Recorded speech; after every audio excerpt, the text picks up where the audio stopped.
on vous fait une réputation, on vous crée des connexions, vous êtes là. Et vous sentez, même quand Macron ne cite que les noms des Fally, pas parce que c'est les meilleurs artistes d'Afrique ou les meilleurs artistes du Congo, non. Fally cite, et pardon, Macron cite Fally parce que c'est l'actuel ambassadeur de l'Élysée en ce qui concerne les libertés sexuelles. Bon, bino kutala na bino politique, il y a du akoye bamakambo na mieke bino, bino kuzawana, bino kutala Anne Armstrong, bino Marianne Toumba, bolanda na bino te. Ou balanda l'information, il dit que Lelo, Macron, Lelo même dans le monde, c'est lui qui se bat. Plus combattant, il y a la liberté sexuelle, Lelo dans le monde, mieux que Macron Azad. Et la politique de l'Élysée aujourd'hui, c'est de faire les raccourcis. Passer les messages à travers les footballeurs, passer les messages à travers les artistes. Et le choix de Macron, il a choisi Fally. Parce que Fally a les profils d'être celui qui va vendre les libertés sexuelles actuellement. Ok, francophonie et ça, échange culturel. Nyata biso rumba. Au fait, ça va ça. Comment on a fait ça, le moutouler a sorti à communiquer.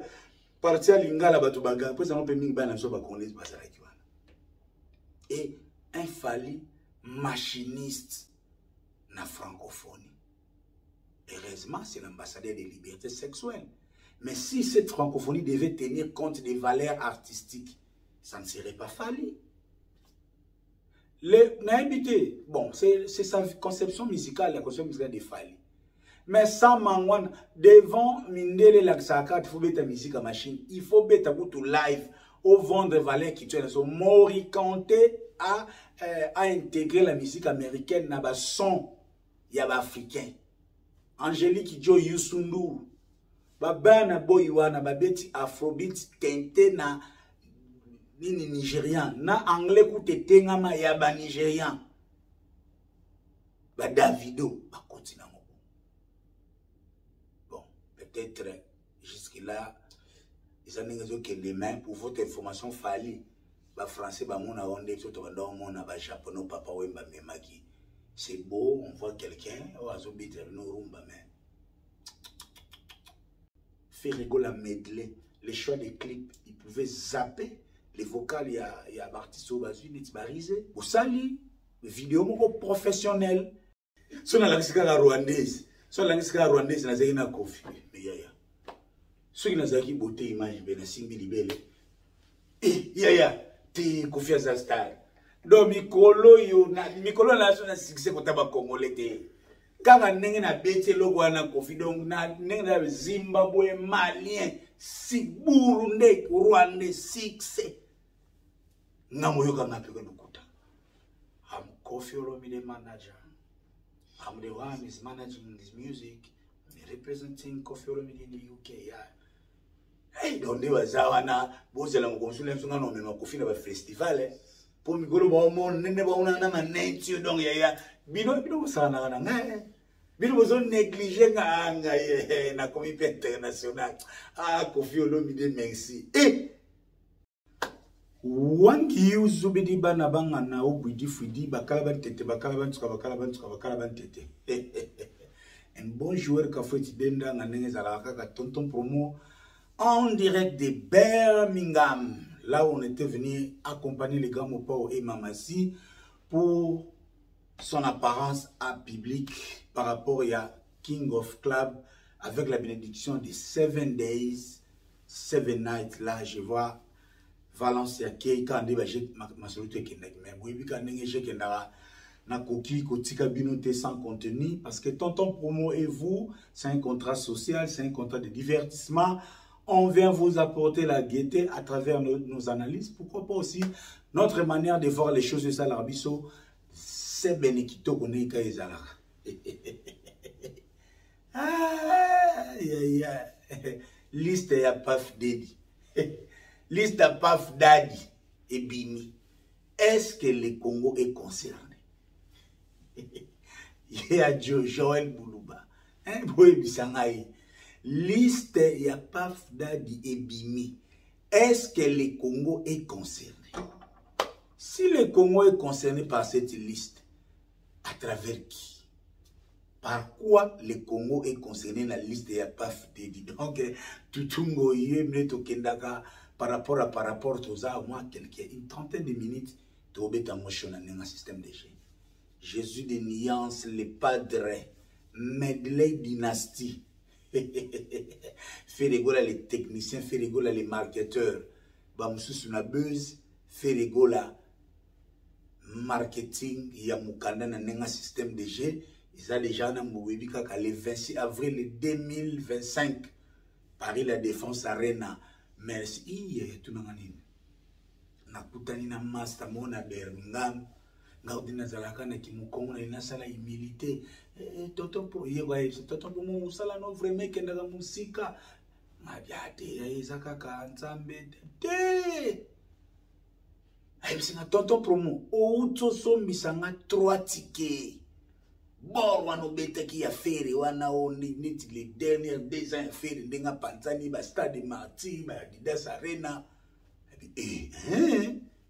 Donc, il connaît ce bota. Donc, semaine de Torobanda, je pense 3 contenus sur eux par rapport à Paris la Défense Arena parce que c'est les plus grands événements il y a une mission congolais actuellement.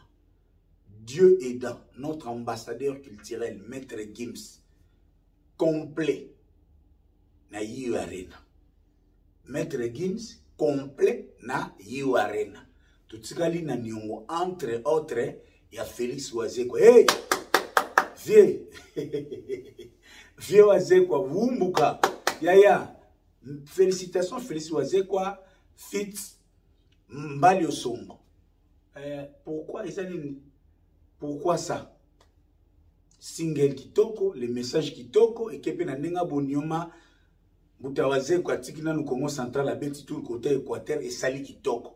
Présent au Kito yaba anamon wazaya au sepela. Mais Mbouta, où en sommes-nous avec Adidas Arena 14 décembre 2024? Mwanga Chuchu. Marc Tabo alias Mwanga Chuchu. L'homme des tableaux. Dites-nous où en sommes-nous. Yom tu ebisagi biso na première date waze kwa salaki sold out me ba mission ba yakite. Siko yo turu sold out ebungi to ekoi na dingi. Tozana to panzana par rapport na nenga système de jeu.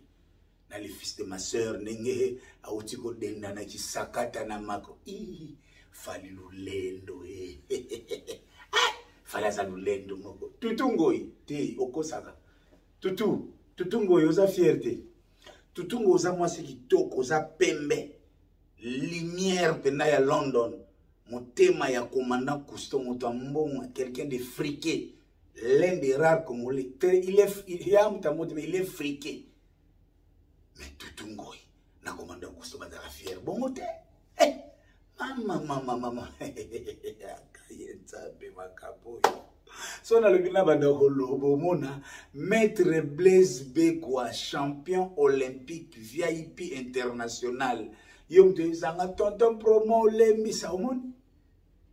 Yom kozomona au sentir copinage, copain copine Macron Fali. Est-ce que vous avez dénoté ça? Na kovanda wana par rapport à un système de jeu, les temps yemoko Robin Fwemba display en couleur les plus beaux garçons de l'Europe à Solananga qui tourne la fait de Bokata Kota Makambango Bolé na Bima Malamoko Gisèle Tati Mama Versace très fort na Kata London Gisèle Tati fait de Bokata le nouveau papa dans les lomas bien un système de jeu Jean-Louis Mérita la sentinelle évangéliste Baudry Mamonas Kamba Banadi J.C. Koli vieux file autorité morale. Donc toi mobimba se matando yebije bref na kenanga na panelanga na ebiso gani. C'est vrai tous en plein buzz Lelo notre sœur Anne elle est victime de son succès. Elle est victime de sa vie privée, de la manière dont les choses se sont retournées. Mais nga ezaka campagne.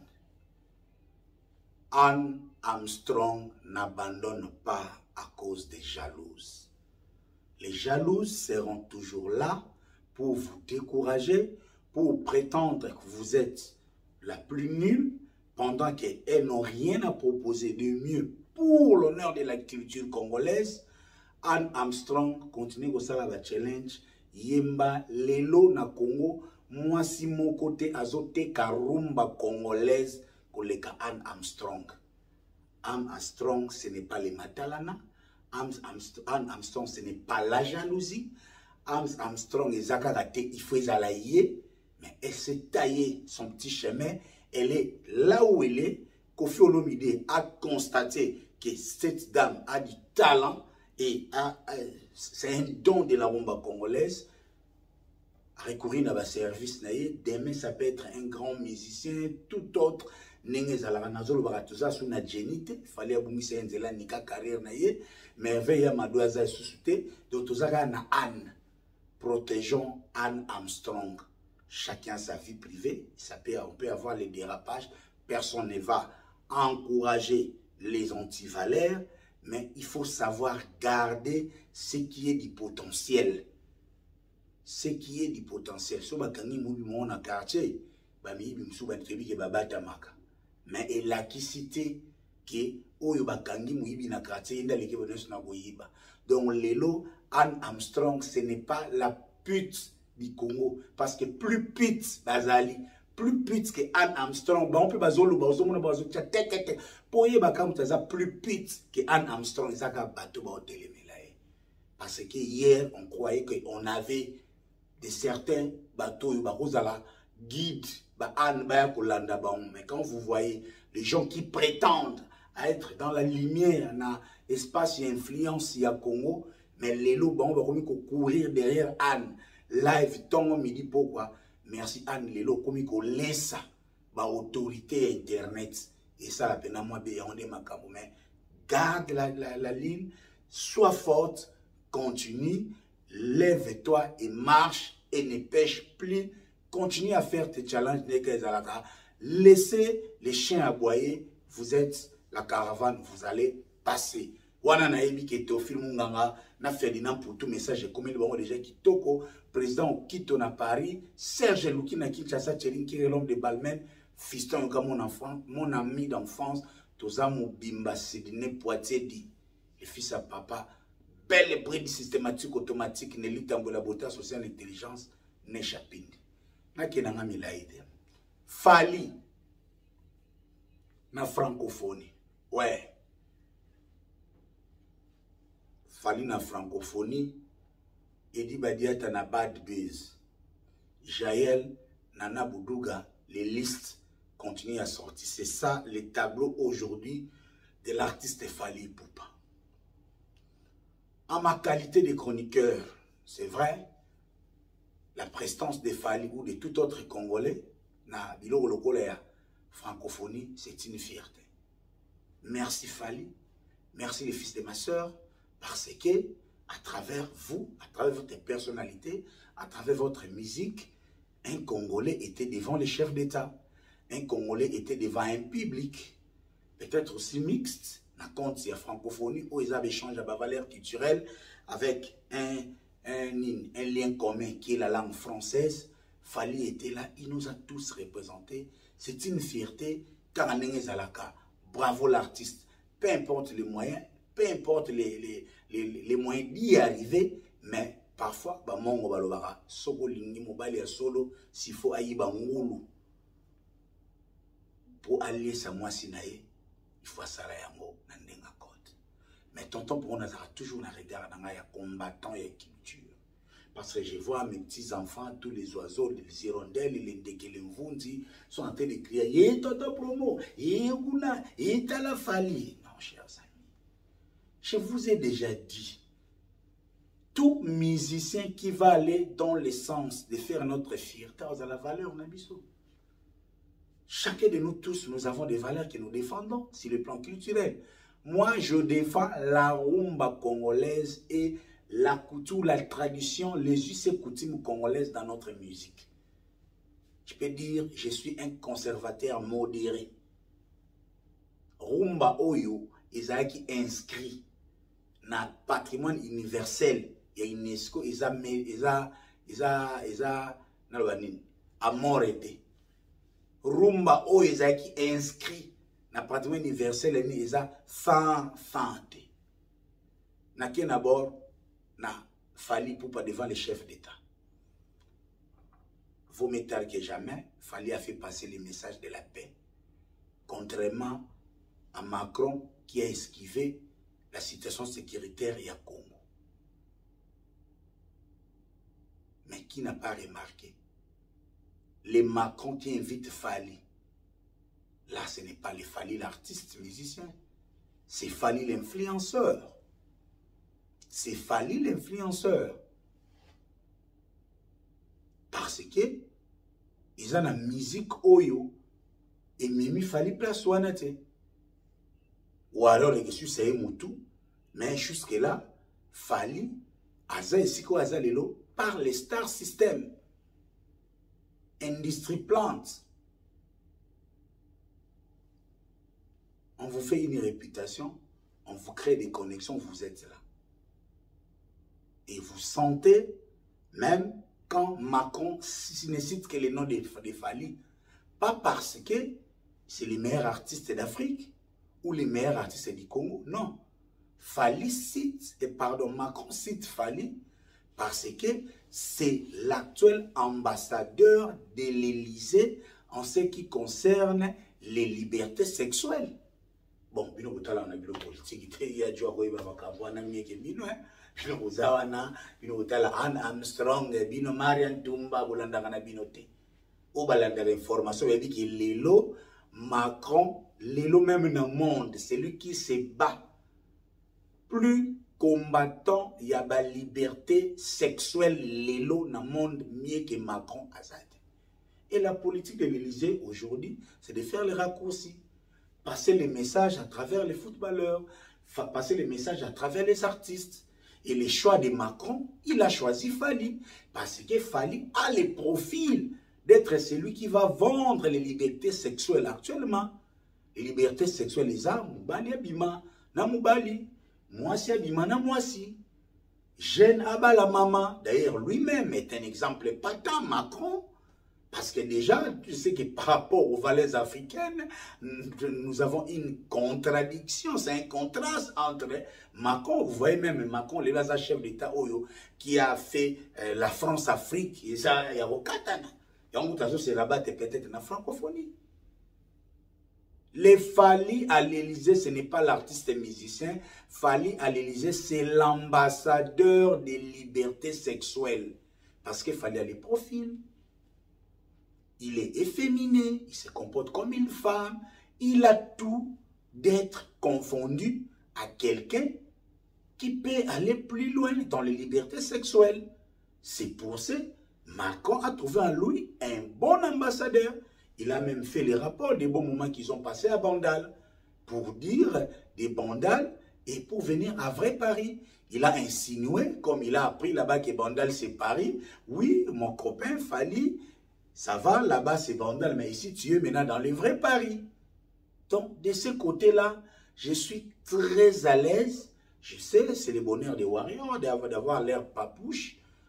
Si c'est papou, du haut de ses strates, devant les chefs d'État, ok, tant mieux. Mais un culturel comme moi je vois un représentant des libertés sexuelles qui est quelqu'un qui rentre même contre la politique ou la vision de notre ministère et la justice. En principe, le ministère et la justice font la enquête. Il y a comment Fally prend les devants sur un chef d'État qui fait la promotion des libertés sexuelles alors que na Congo tozo gardé jusque là ba valeur bantou c'est lui de Moubali na Moisi Mukolo Abala Moisi Aleki. On en vient sur les plans artistiques. La prestation même de Fally à l'Élysée. Il y avait que son copain, Macron, qui pouvait sourire.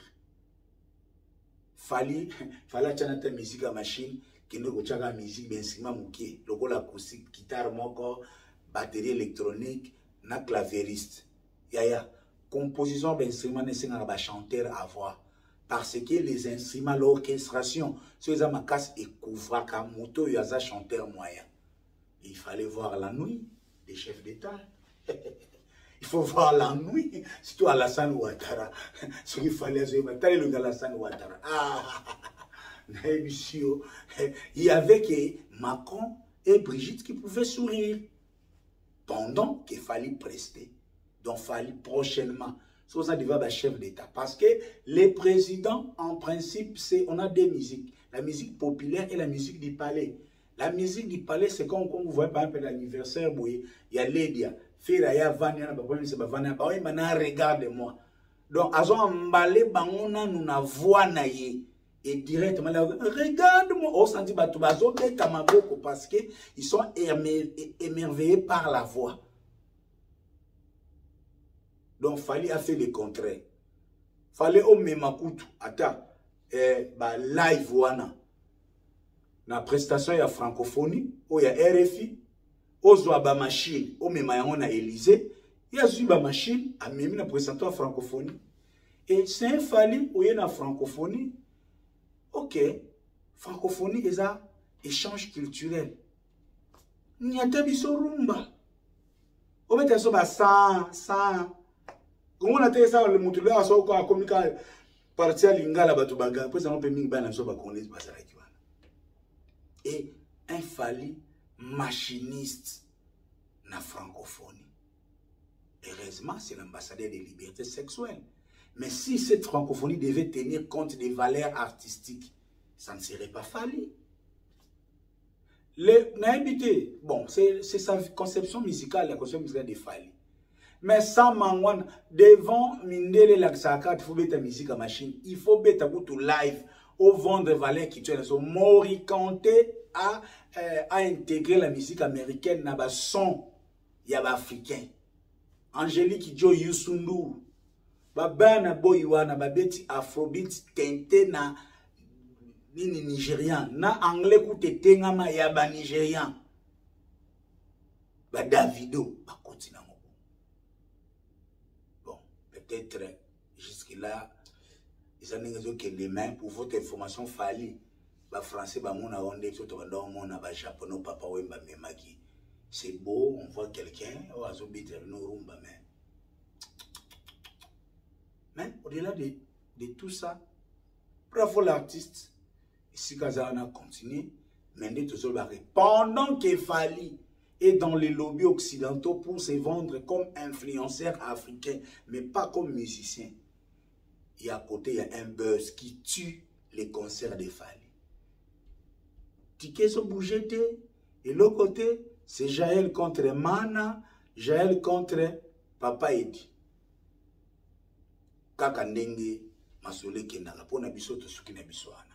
Birmingham, c'était bien passé. Joël Boulouba Zalakiwana, Z plus les Kolta Zalakiwana.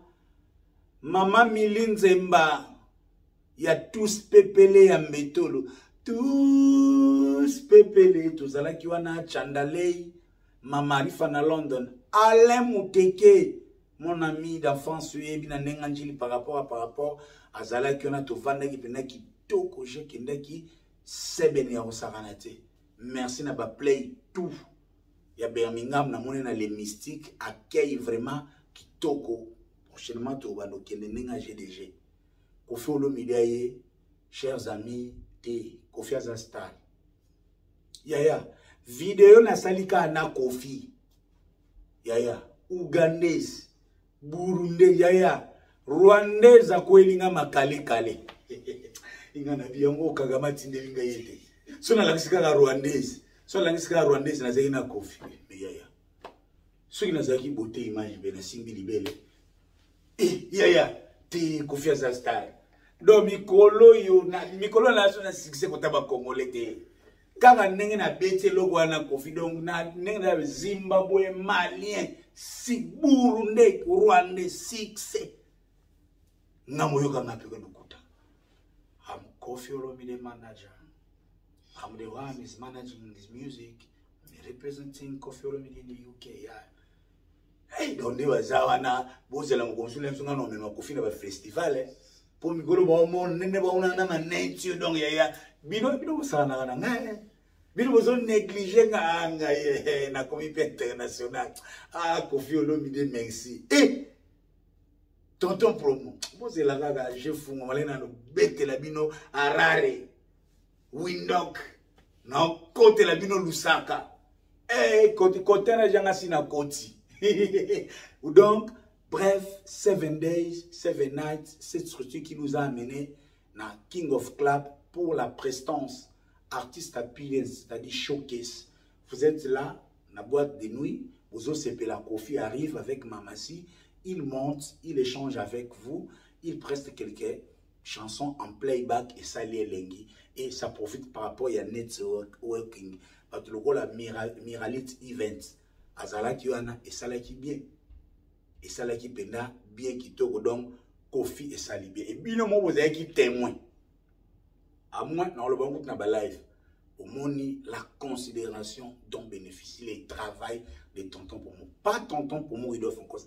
Mais considération, on s'allait à tonton pour moi, ils en ont. Kofi Olomide, boni Kofi Olomide, boni santé, santé bien. Bonjour Mamassi, bonjour. Donc, quand vous faites du bon travail, Kofi va considérer ça. Je ne me désolidarise pas de mon ami Mathieu Bonche. Bonche. Tu vas encourager PT, journaliste, par rapport à son image.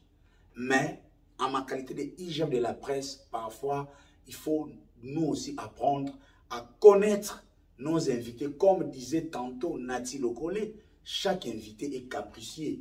Un bon journaliste doit connaître les tempéraments, les réflexes, l'instinct de son invité. Et surtout, quelqu'un comme Kofi Olomide, une question sensible doit être accompagnée de la politesse.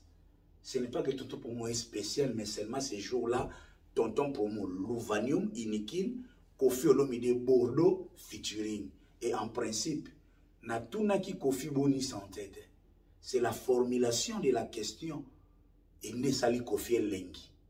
Parce que dans le fait que Kofi Olomide Boni santé. J'ai bien dit, je suis tenté de vous demander Boni santé. Ce n'était qu'une tentation. Et Kofi, en bon intellectuel, a dit que n'a chargé, n'a tout n'était n'a soulevé une question sensible, mais avec intelligence. Et il a remis l'ascenseur en politesse pour dire qu'il va bien.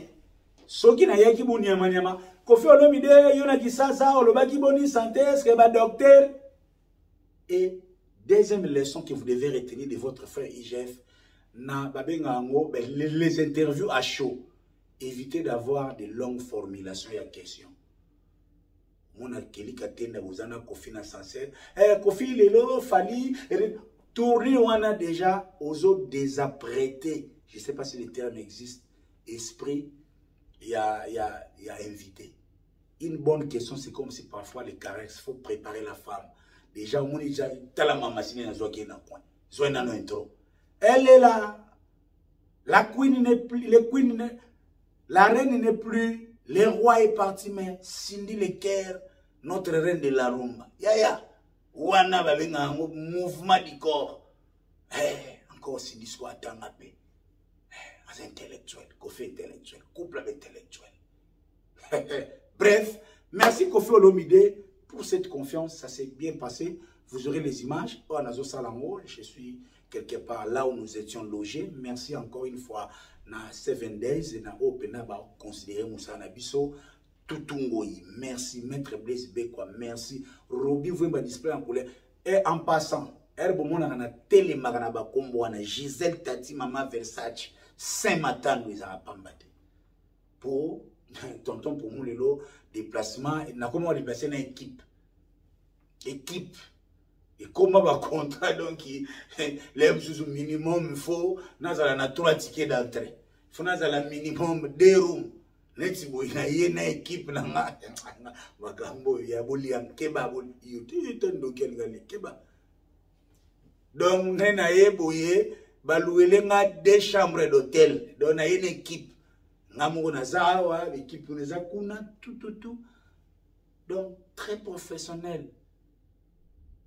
Ngape libaku ya migi kweli ngaya na piste kaka ndebo mune migi musole za na ba risque ndebo mune kaka bote image akema kamba YouTube komi ba service ba après vente ya ye ovanda kaka komona kofi fili moko boye nzembo asinde ebeti ye diki mon amour mwana ye akangi yo nzembe kolosolo oyo nini aza mwana mokongo boya kobongisanga mama bazalandanga na liboka eboti kosala bref eleki bien nakodenda na Ferregola le pâtre je suis de nuance ndeka tozoloba bravo Ferregola ndeka nalingaka yo ndeka korepresentera bavaleur na biso lelo tomona baemani mako bazosouffrir 7 ans 3 solo vocaux Ferregola medley les choix des clips ils pouvaient zapper les vocales il y a artiste au basu net barisé alors on a clipté et Ferregola a apporté ces medley juste entre autres aussi pour mettre en valeur ces artistes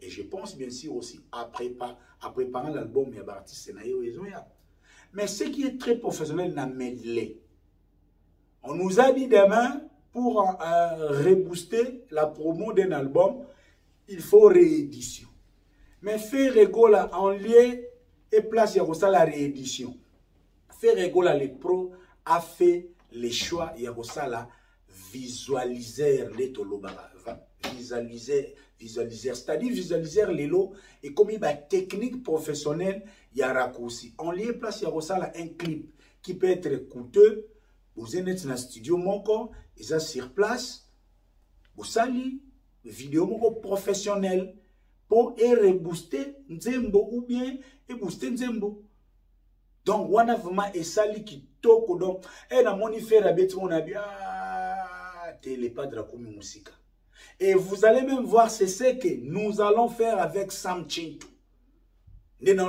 Sam Chintu abonnez-vous sur ça na si Nicolo bo remarquer que professionnalisme au Sam Chintu azoya na petit à petit parce qu'il y a toute une politique de réinitialisation il y a carrière il y a Sam Chintu. Ça sera une carrière, d'abord c'est défini bien avant, une carrière soft et douce. Et là, déjà, nous étions en train de préparer les visualiseurs. Na moni ba visualiseur, il n'y a pas besoin de faire fali, couper ma visualiseur. Pour micro ba visualiseur, exemple, ba tu ba salon micro ba fali et ba pardon, ba faire ni non ni ça ba beti visualiseur moko ba annoncer ni na bango donc medley à dynastie les lots chers en bas sabinoté et ça avait des chèques coûtent théo sur une unité et ça donc chaque instant les gens sont distraits dans makambu yaba LB LIB LIK il y a des amakas c'est à la manga donc pour rester dans la musique il faut être professionnel efficace et profond et Dieu aidant pendant que les gens sont en train de se distraire n'a pas bad buzz Ferregola aujourd'hui avance petit à petit. Chaque jour, au moins, nous avons un Gaulois qui achète un ticket pour le 26 avril 2026. Chers amis Gaulois, chers amis amoureux de la bonne musique, surtout vous les gladiateurs, oui, naïbi que vous défendrez papa et Hervé, mais vous êtes des gladiateurs, vous êtes quelque part. Zona nous épée na yo, ya gladiateur, tcha pembeni, zoa portefeuille, somba ticket. Ferregola n'a pas besoin actuellement n'a pas bordure. Ferregola n'a pas besoin actuellement de Botswana. Même les gladiateurs, au azana javelo, gladiateur a bundara na épée, gladiateur a bundara na mbeli, o bundara na ba arme nyonso gladiateur ba deko bunda. Chango pembeni, zoa porte-monnaie, kota na Google, beta, Ferregola you arena. Vous serez dirigé na site achat ya billet somba ticket na yo avant de toloba un Gaulois plusieurs tickets parce que Gaulois lui c'est le premier sponsor de Ferregola concert ya Ferre you arena je les répéterai chaque fois que j'en aurai l'occasion ils a concert ya différence après you arena nga tonton promo na comparer les sous Ferre na faliti.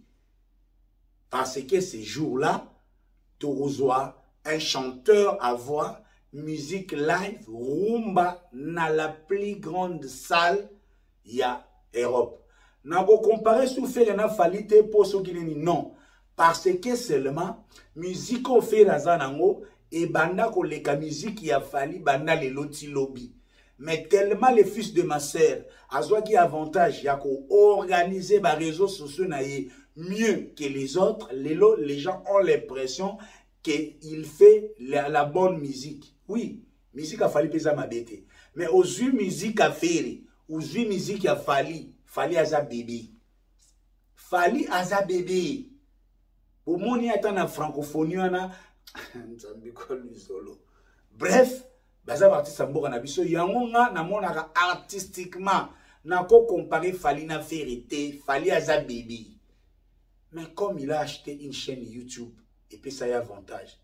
Comme a foutu ba Google ADS ne lelo azana ba millions d'abonnés. Lelo politique na o ya sala. Lelo ezo fouta ye po azala na position aza oyo mena les profanes au bayebi la vraie position ya musique te. Bah ça a confusion. Parce que lelo entre Fally na Ferré. Fally jusque-là passe encore par l'offre des services. Mais aujourd'hui, Ferré s'attire les contrats sans passer par les offres des services. Les offres des services, pour, à titre de rappel, les a, tu n'as eu équipe, no, bazar na book press na yo, bazo kene, madina, kekou nazo proposé, azo luka, mozo nengazo bundaboye, a kena Stade de France a proposé, ba service na ye. Jusque-là, ils en ont coco parce qu'il n'est pas encore éligible. Il propose ses services. Mais au moment où on fait les tourbettes sur la Stade de France, et qu'on a fait proposer des services que batailler quelque part, que non, cet artiste mérite les Stades de France. Différence de ce qu'on a fait les Yamana. Ferré gagne ses histoires par la musique, Fally gagne ses histoires par l'organisation. Ce qui est différent. On ne condamne pas l'organisation. Organisation Fally à Salaki Kala, on les lezo foutaillé à la position, mais c'est pas sa musique. Depuis le départ, Fally était avec David Monceau, Ferré avec Général Dabia. Général Dabia n'y connaissait rien dans l'industrie musicale. C'est la musique de Ferré Mema et la position Wazana Molelo. Aujourd'hui, Ferré lezo foulé bandela, regarde-moi. Chanson fétiche, regarde-moi. Regarde-moi et Memi Ferré na Babidjan ba mbandi moni na foncé. Regarde-moi et Memi Ferré na Sony bazoye. Regarde-moi les lo yango eza base ya promotion oyoya. Na ba yu arena. Gims yewana. Era lobika mobondo. Azu sold out te. Touché Ferroz wa makam. Gims l'era la check golo mobondo. Abendi masolo. Donc, les rendez-vous est donné le 26 avril 2025. Césarine Senga, Yolande, Sosongo, Noboyebi, Pascal Chioka l'inoxydable, l'agence de fret Nabiso, Londres, Kinshasa, Toti, Nagabiloko par avion. Lequel a biso qui j'ai concours en 2025, tu vas nous tozabatiki na Eli Bombusa, Orlando Kitoko. Karine de Boss Lady. Yo yebi na Clapton wana masoleza kitoko ndeka toke na par rapport DJ Magic les sons de Londres DJ Kinkela tozana biso mubimba na nenga système de jetoko baba na Schubert ngele ka lobi Foster Kintiona Emery Sindani Emery Sindani yo yebi Bibi Wi-Fi Mombonda Jekamine tozana biso kitoko tranquille un système de G, donc Jésus Kitoko. Dans mon internet, Patrick Beckham, concert naé, semble-t-il les a annulés. Beaucoup de pages les ont repris, j'étais occupé, je n'ai pas confirmé, mais je vis ça, je vous fais part de ces constats.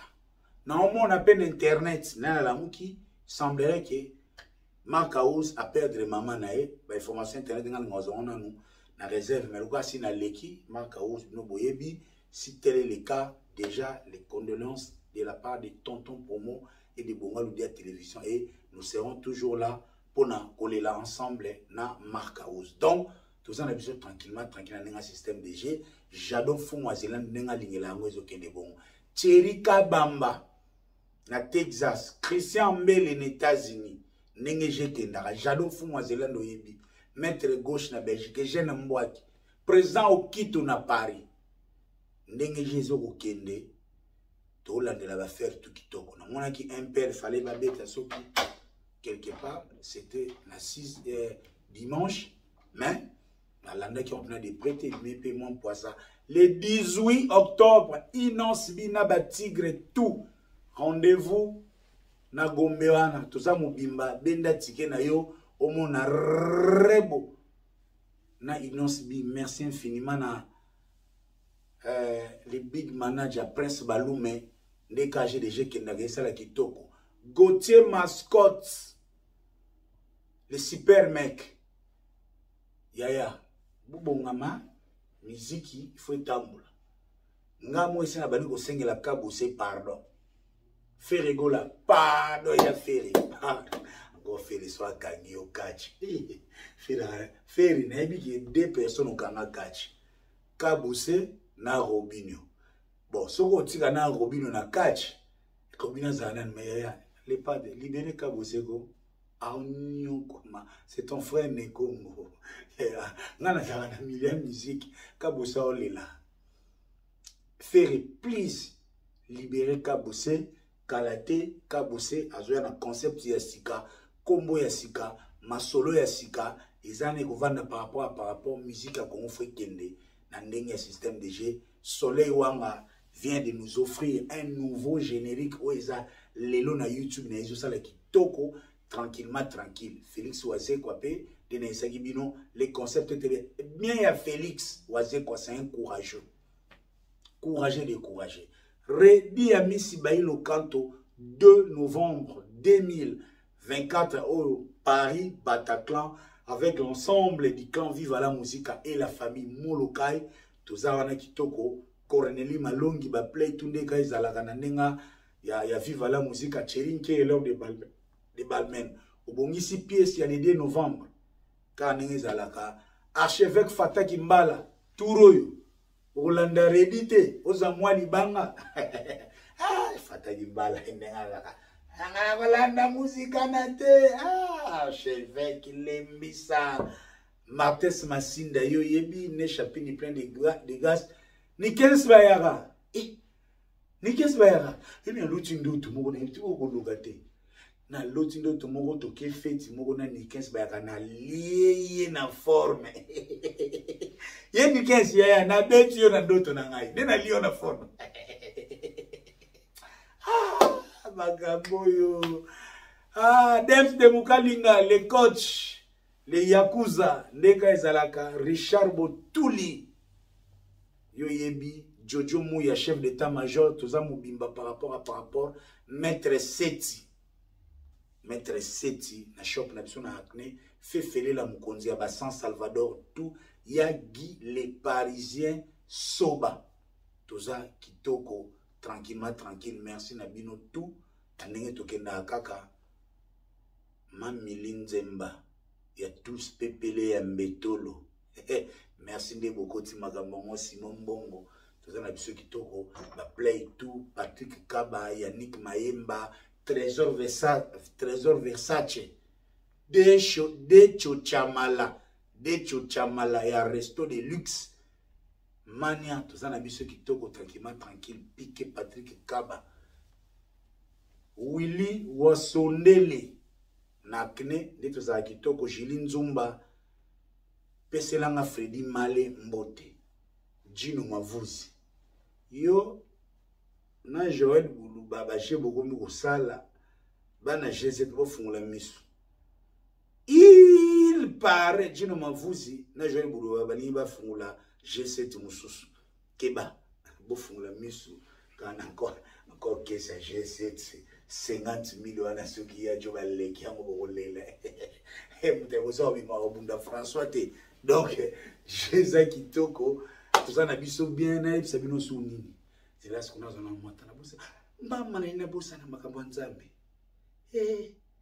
Nzambe, le 7 décembre, maman. Le 7 décembre, tout ça, mon bimba. Dans Londres, soyez VIP avec Moïse Matuta. 7 décembre, na Tottenham, Bruce Grove, dress code noir à blanc, na nenga bananzam.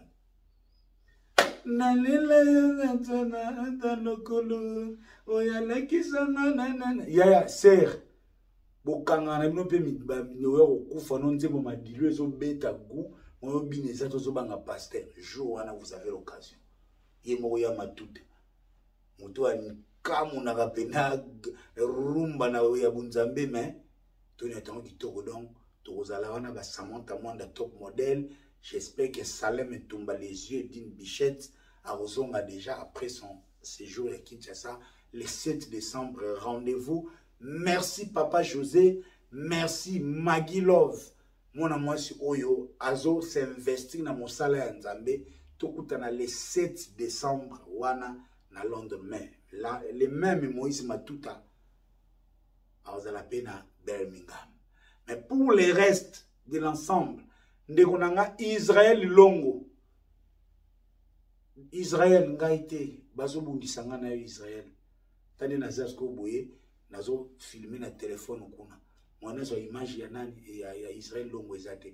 Mais Israël Longo azana activité moko munene na Kinshasa.